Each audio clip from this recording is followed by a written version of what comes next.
እያወቀው እንዲሄድ እንፈልጋለን። ከዚሁ ከሐሰት ፕሮፓጋንዳና ህዝብን ለማታለል ከሚሞክሩባቸው መንገዶች ጋር ተያይዞ ሌላኛው አሁንም እየተሰራ ያለ ሴራ አለ። ወቅታቸውን ጠብቀው የሚፈነዱ ፈንጆች በህዝባችን እንደተቀበሩ ይታወቃል ባለፈው 30-40 ዓመታት። ከዚህም ጋር ተያይዞ አማራን የመከፋፈል ሴራ አንዱ ነው። ከዚህ ሴራ ጋር ተያይዞ የወሎ ክልልነት የሚል ጥያቄ በጣም በርካታ ጊዜ ይነሳ ነበር። አሁን ደግሞ እያነሱ ያሉበት ሁኔታ አለ። ከዚህ ጋር ተያይዞ የአማራ ህዝብ ካልታገለ በመከፋፈል ብቻ ሳይሆን ሙሉ ለሙሉ ማጥፋትም ብኩን ማድረግም ነው የሚፈልጉትና ወሎን ክልል ማድረግ ሳይሆን ከዛም በዘለለ ለራሳቸው መውሰድ የሚፈልጉ ኃይሎች በካርታም ጭምር እንዳካለሉት እናውቃለን። ክልል ማድረግ ሳይሆን ከፈለጉም ከተቻለም ፋኖ በርቶ ካልታገለ የአማራ ህዝብ በርቶ ካልታገለና ይህን ጥላት ለአንዴና ለመጨረሻ ጊዜ መደምሰስ ካልተቻለ ከዚህ በላይ ብዙ ስራዎችን ሊሰሩ እንደሚችሉ ማሳያ ነውና የሆነ ሆኖ ፋኖ ከጠነከረ ጥላቶቹን ድባቅ ከመታና ይህንን የብልጽግና ስርዓት ለአንዴና ለመጨረሻ ጊዜ መገርሰስ ከቻለ እነዚህና መሰል ጥያቄዎች ቀርቶ ህልውናችንንም በህይወት የመኖር መብታችንን አጠቃላይ ሁለንተናዊ ጥያቄዎቻችንንም ልናስመልስ የወጣንበትን ጥያቄ ይዘን ስለሆነ የመጣ ነው። እንደነዚህ አይነት ሴራዎችን ህዝባችን በመገንዘብ የትኛውን ማህበረሰብ ነው ክልል የሚያደርጉት ማንን ሳናግረው ነው ይሄንን ሴራ ህዝባችን በመገንዘብ አሁንም ይሄ ስርዓት የአማራን ህዝብ ካላጠፋ ብኩን ካላደረገ የማይተኛ ያንድ ቡድን ፋሽስታዊ አገዛዝ ስለሆነ ህዝባችን ይሄንን ሴራ በቅጡ እንዲረዳውና እንዲገነዘበው ማድረግ እንፈልጋለን። አጠቃላይ ከአውደ ውጊያ ጎን ለጎን ህዝብን እየሰበሰቡ በአዳራሽ እየሰሩ ያሉት ስራ በጣም በርካታ ነው። ከዚህም በዝርዝር በሌላ እመጣበታለሁ። አብን ጋር ተያይዞ በአማራ ህዝብ ስም የሚሰራ አንዳንድ ነውር አለ። ካሁን በፊት የኤርትራን ሀገርነት እንቃወማለን ሌላም ብለው የተናገሩት ንግግር አለ። ያ ነገር የአማራን ህዝብ አይወክልም፣ ፋኖንም አይወክልም።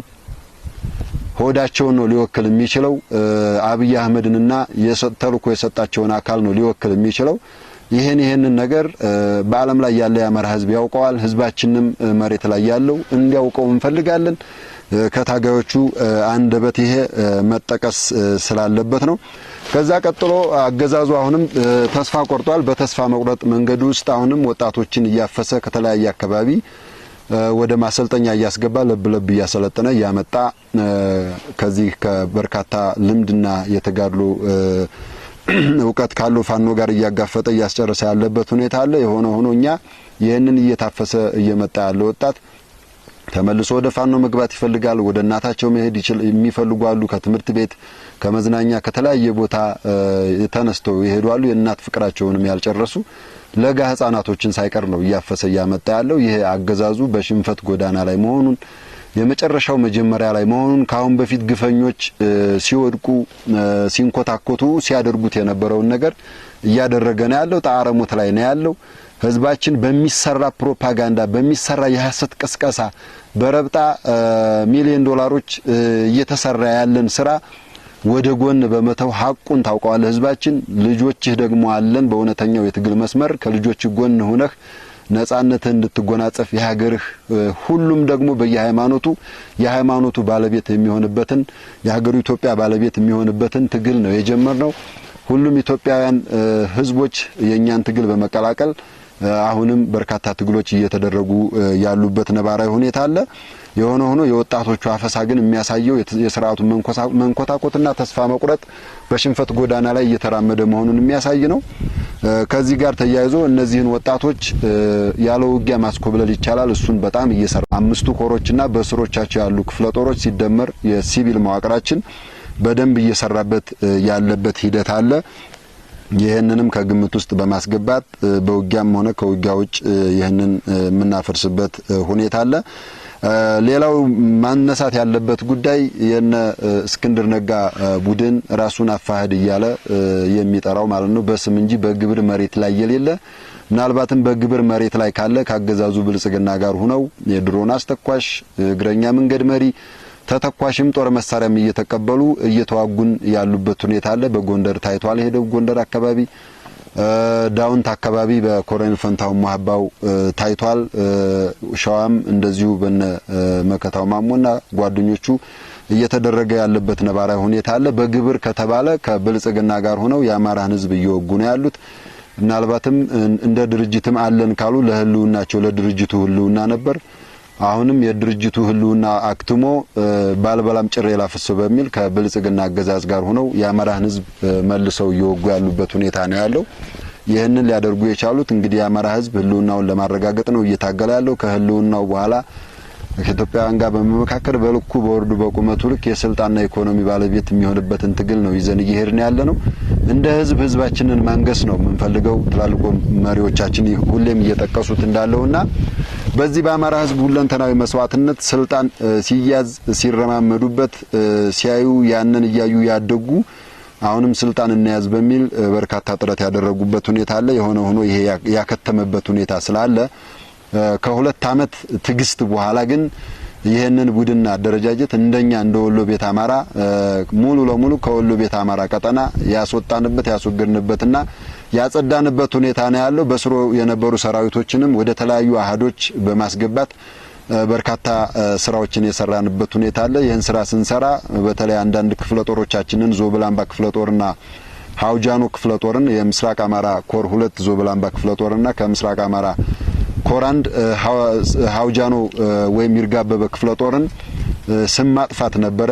ከዚህ አካባቢ ከራያ አካባቢ ስለሄዱ ከዚህ የመጡ እያሉ ስም ማጥፋቶች ነበሩ። የሆነ ሆኖ የጠላትን ቅስም የሰበሩ ጀግና ክፍለ ጦሮች ናቸው። አሁንም ደግሞ ባንዳን የአማራን ጠላት ከሁለት አመት ትግስት በኋላ በርካታ ስራዎችን በመስራት ሙሉ ለሙሉ ከወሎ ቤት አማራ ቀጠና ያጠፋንበት ሁኔታ አለ። ከዚህ ጋር ተያይዞ የወሎ ቤት አማራ የፋኖ አደረጃጀቶች ወደ ሸዋ ሂደው ነመከታው ላይ ተኩስ ለመክፈት ጥረት እያደረጉ ነው፣ እየተጓዙ ነው።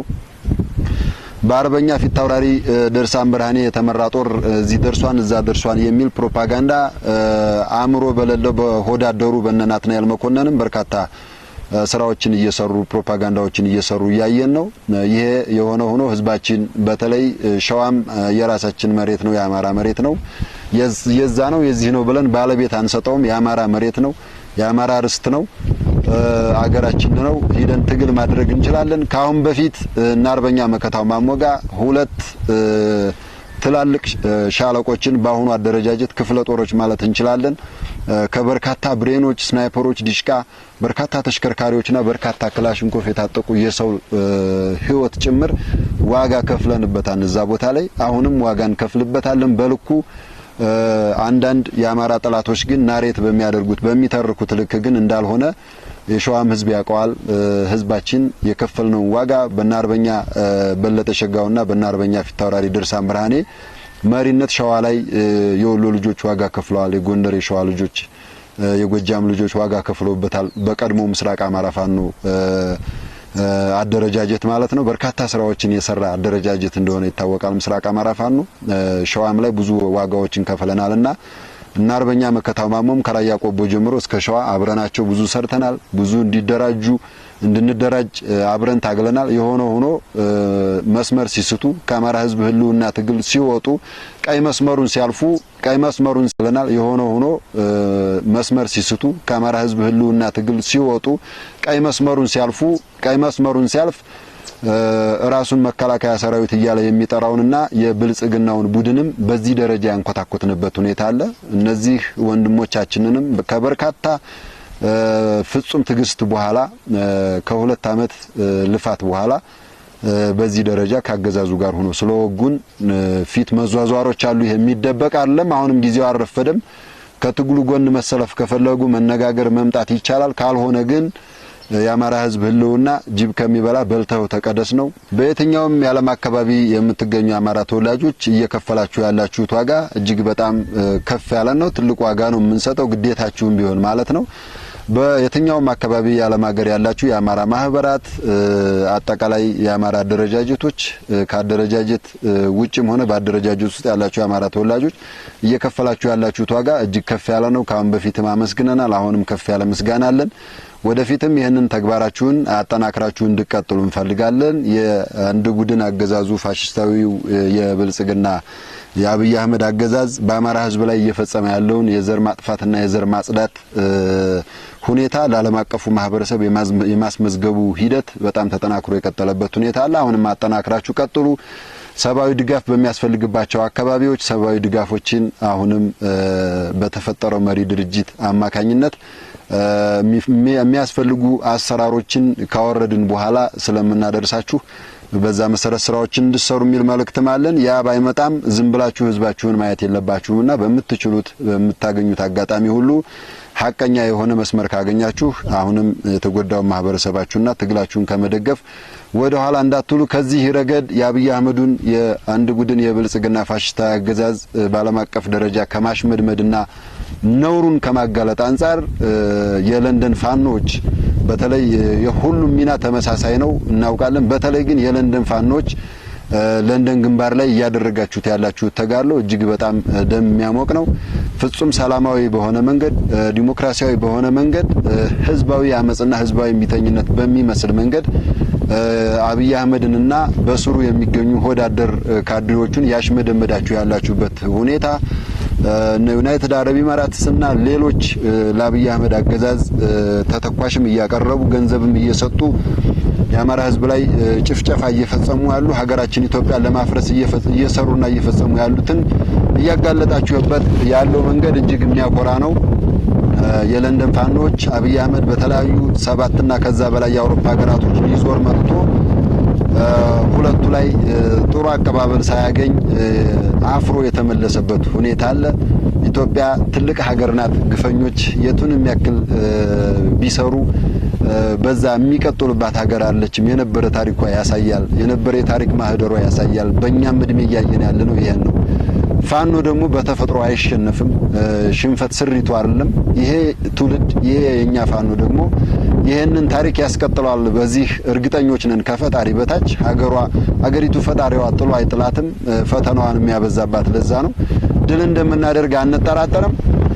በዚህ ሂደት ውስጥ ይችን የተቀደሰች ሀገር ለማፍረስ በሁሉም ሃይማኖቶች ሃይማኖት አልባ ብኩን የሆነች ሀገር ለማድረግ እየሰራ ያለውን አማራን ህዝብ ደግሞ ከህልውና ውጭ አድርጎ ብኩን ለማድረግ እየሰራ ያለውን የአብይ አህመድን የብልጽግና ፋሽስታዊ የአንድ ቡድን መንግስት ለማጋለጥ እየሄዳችሁ ያላችሁበት ርቀት እጅግ በጣም የሚያኮራ ነው። በመላው አማራ ያላችሁ በመላው ዓለም ያላችሁ የአማራ ተወላጆች አሁንም ይሄንን ድርጊታችሁን ይሄንን ተግባራችሁን አጠናክራችሁ እንድትቀጥሉ የሚል መልእክት ነው ያለን። ለንደን ፋኖች አሁንም ጠንክሩ፣ እንወዳችኋለን። በአማራ ፋኖ ብሔራዊ ኃይል በወሎ ቀጠና በህዝብ ግንኙነት መምሪያ ኃላፊ አበበ ፈንታው እና በሌሎች አጠቃላይ ባደረጃጀታችን ስም ከፍ ያለ ምስጋና አክብሮት አለኝ። አመሰግናለሁ።